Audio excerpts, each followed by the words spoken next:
Anne of Avonlea by Lucy Maud Montgomery. Chapter 18. An Adventure on the Tory Road. "Anne," said Davy, sitting up in bed and propping his chin on his hands. "Anne, where is sleep? People go to sleep every night, and of course I know it's the place where I do the things I dream, but I want to know where it is, and how I get there and back without knowing anything about it, and in my nightie, too. Where is it?" Anne was kneeling at the west gable window, watching the sunset sky that was like a great flower, with petals of crocus and a heart of fiery yellow. She turned her head at Davy's question and answered dreamily, "Over the mountains of the moon, down the valley of the shadow." Paul Irving would have known the meaning of this, or made a meaning out of it for himself if he didn't, but practical Davy, who, as Anne often despairingly remarked, hadn't a particle of imagination, was only puzzled and disgusted. "Anne, I believe you're just talking nonsense." "Of course I was, dear boy. Don't you know that it is only very foolish folk who talk sense all the time?" "Well, I think you might give a sensible answer when I ask a sensible question," said Davy in an injured tone. "Oh, you are too little to understand," said Anne, but she felt rather ashamed of saying it, for had she not, in keen remembrance of many similar snubs administered in her own early years, solemnly vowed that she would never tell any child it was too little to understand? Yet here she was doing it. So wide sometimes is the gulf between theory and practice. "Well, I'm doing my best to grow," said Davy. "but it's a thing you can't hurry much. If Marilla wasn't so stingy with her jam, I believe I'd grow a lot faster." "Marilla is not stingy, Davy," said Anne severely. "It is very ungrateful of you to say such a thing." "There's another word that means the same thing and sounds a lot better, but I don't just remember it," said Davy, frowning intently. "I heard Marilla say she was it herself the other day." "If you mean economical, it's a very different thing from being stingy. It is an excellent trait in a person if she is economical. If Marilla had been stingy, she wouldn't have taken you and Dora when your mother died. Would you have liked to live with Mrs. Wiggins?" "You just bet I wouldn't." Davy was emphatic on that point. "Nor I don't want to go out to Uncle Richard, neither. I'd far rather live here, even if Marilla is that long-tailed word when it comes to jam, 'cause you're here, Anne. Say, Anne, won't you tell me a story 'fore I go to sleep? I don't want a fairy story. They're all right for girls, I s'pose, but I want something exciting. Lots of killing and shooting in it, and a house on fire, and interesting things like that." Fortunately for Anne, Marilla called out at this moment from her room. "Anne, Diana's signaling at a great rate. You'd better see what she wants." Anne ran to the east gable and saw flashes of light coming through the twilight from Diana's window in groups of 5, which meant, according to their old childish code, "Come over at once, for I have something important to reveal." Anne threw her white shawl over her head and hastened through the haunted wood and across Mr. Bell's pasture corner to Orchard Slope. "I've good news for you, Anne," said Diana. "Mother and I just got home from Carmody, and I saw Mary Centner from Spencer Vale in Mr. Blair's store. He says the old cop girls on the Tory road have a willow-ware platter, and she thinks it's exactly like the one we had at the supper. She says they'll likely sell it, for Martha Copp has never been known to keep anything she could sell. But if they won't, there's a platter at Wesley Keeson's at Spencervale, and she knows they'd sell it, but she isn't sure it's the same kind as Aunt Josephine's." "I'll go right over to Spencervale after it tomorrow," said Anne resolutely, "and you must come with me. It will be such a weight off my mind, for I have to go to town day after tomorrow, and how can I face your Aunt Josephine without a willow-ware platter? It would be even worse than the time I had to confess about jumping on the spare-room bed." Both girls laughed over the old memory, concerning which, if any of my readers are ignorant and curious, I must refer them to Anne's earlier history. The next afternoon the girls fared forth on their platter-hunting expedition. It was 10 miles to Spencervale, and the day was not especially pleasant for traveling. It was very warm and windless, and the dust on the road was such as might have been expected after 6 weeks of dry weather. "Oh, I do wish it would rain soon," sighed Anne. "Everything is so parched up. The poor fields just seem pitiful to me, and the trees seem to be stretching out their hands pleading for rain. As for my garden, it hurts me every time I go into it. I suppose I shouldn't complain about a garden when the farmer's crops are suffering so.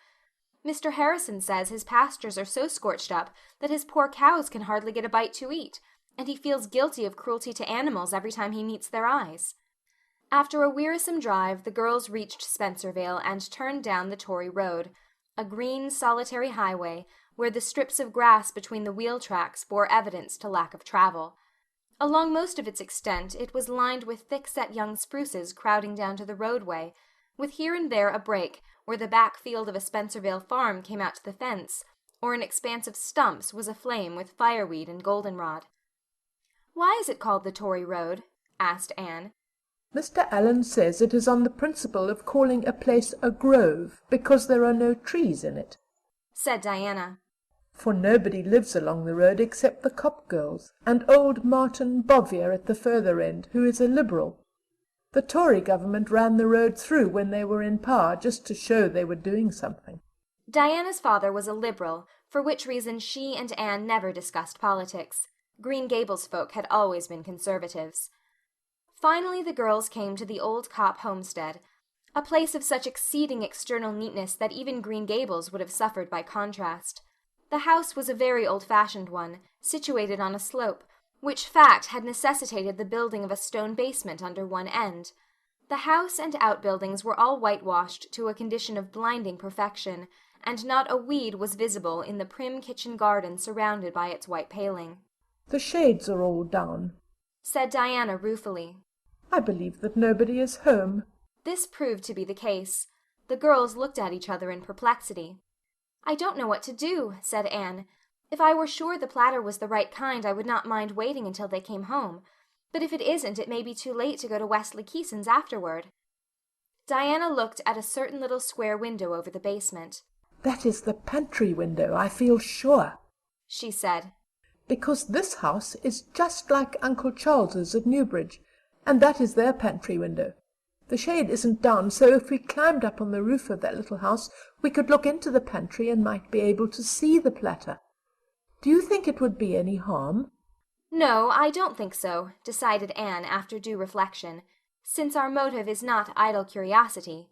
This important point of ethics being settled, Anne prepared to mount the aforesaid little house, a construction of laths with a peaked roof, which had in times past served as a habitation for ducks.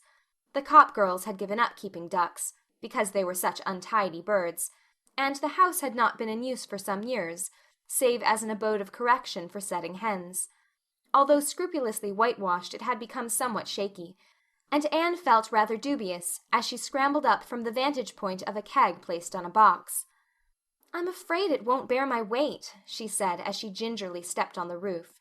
"Lean on the window sill," advised Diana, and Anne accordingly leaned. Much to her delight, she saw, as she peered through the pane, a willow-ware platter, exactly such as she was in quest of, on the shelf in front of the window. So much she saw before the catastrophe came.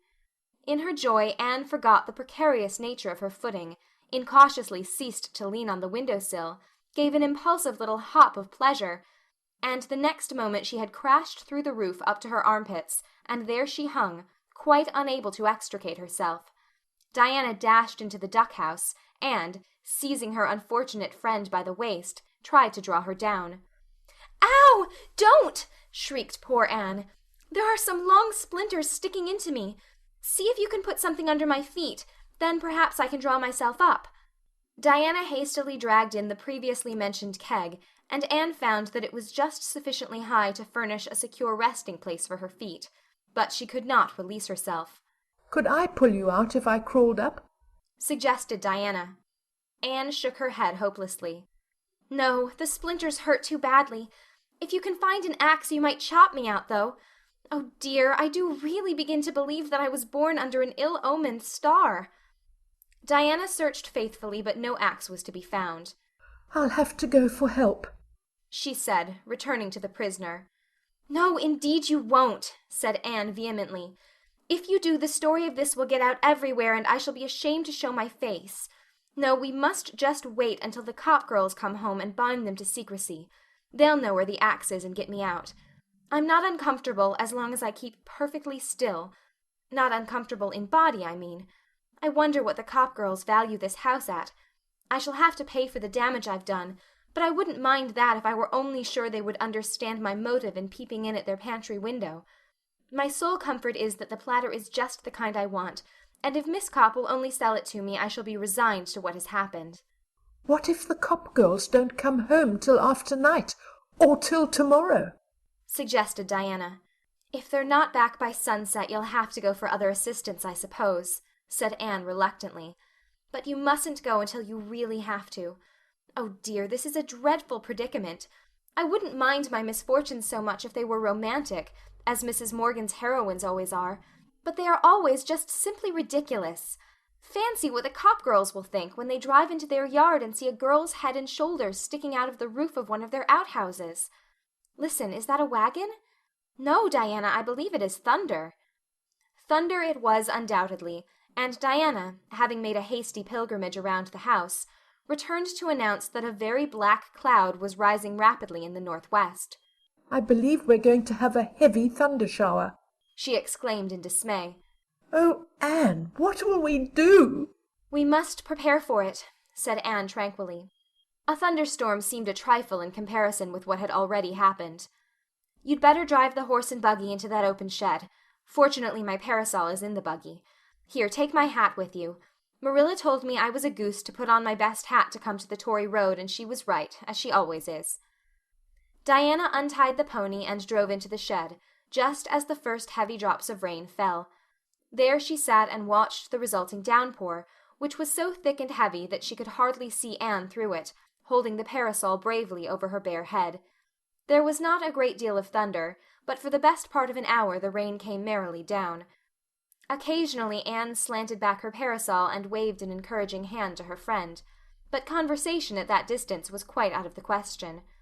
Finally the rain ceased, the sun came out, and Diana ventured across the puddles of the yard. Did you get very wet? she asked anxiously. Oh, no, returned Anne cheerfully. My head and shoulders are quite dry, and my skirt is only a little damp where the rain beat through the lathes. Don't pity me, Diana, for I haven't minded it at all.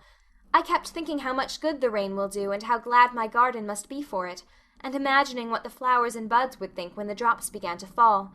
I imagined out a most interesting dialogue between the asters and the sweet peas and the wild canaries in the lilac bush and the guardian spirit of the garden. When I go home I mean to write it down. I wish I had a pencil and paper to do it now, because I dare say I'll forget the best parts before I reach home. Diana the Faithful had a pencil, and discovered a sheet of wrapping paper in the box of the buggy. Anne folded up her dripping parasol, put on her hat, spread the wrapping paper on a shingle Diana handed up, and wrote out her garden idyll under conditions that could hardly be considered as favorable to literature. Nevertheless, the result was quite pretty, and Diana was enraptured when Anne read it to her. Oh, Anne, it's sweet, just sweet. Do send it to the Canadian woman. Anne shook her head. Oh, no, it wouldn't be suitable at all. There is no plot in it, you see. It's just a string of fancies. I like writing such things, but of course nothing of the sort would ever do for publication, for editors insist on plots, so Priscilla says. Oh, there's Miss Sarah Copp now. Please, Diana, go and explain. Miss Sarah Copp was a small person, garbed in shabby black, with a hat chosen less for vain adornment than for qualities that would wear well. She looked as amazed as might be expected on seeing the curious tableau in her yard, but when she heard Diana's explanation she was all sympathy. She hurriedly unlocked the back door, produced the axe, and with a few skilful blows set Anne free. The latter, somewhat tired and stiff, ducked down into the interior of her prison and thankfully emerged into liberty once more.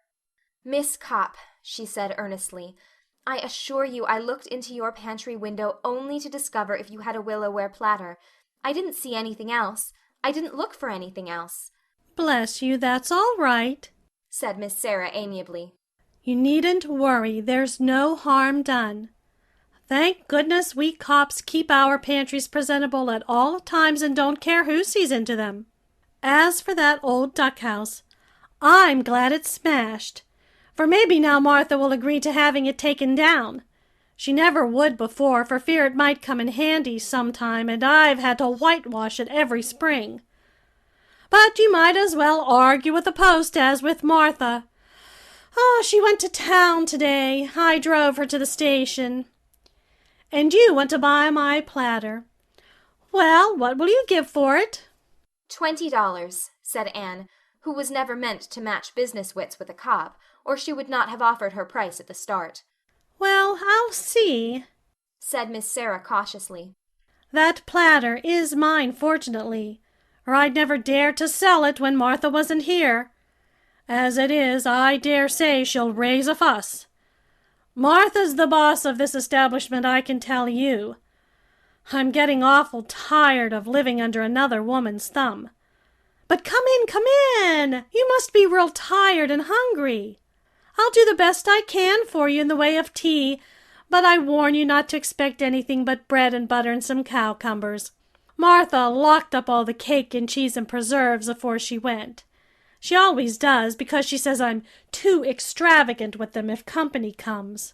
The girls were hungry enough to do justice to any fare, and they enjoyed Miss Sarah's excellent bread and butter and cowcumbers thoroughly.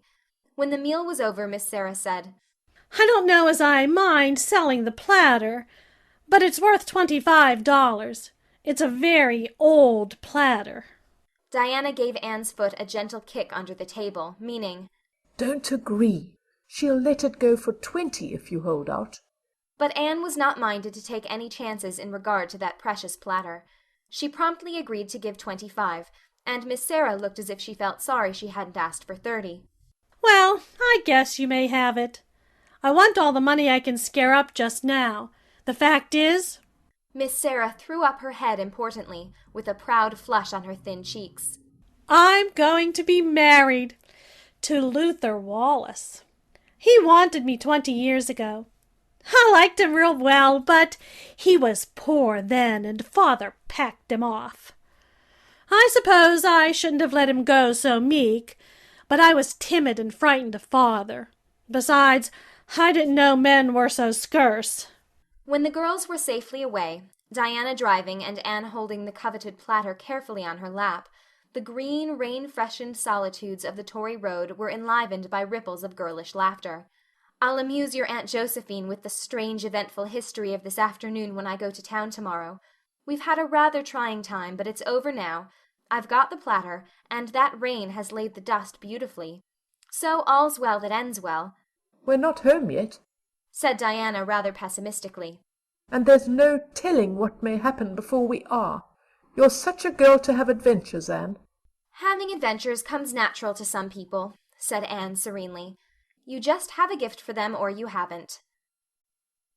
End of chapter 18.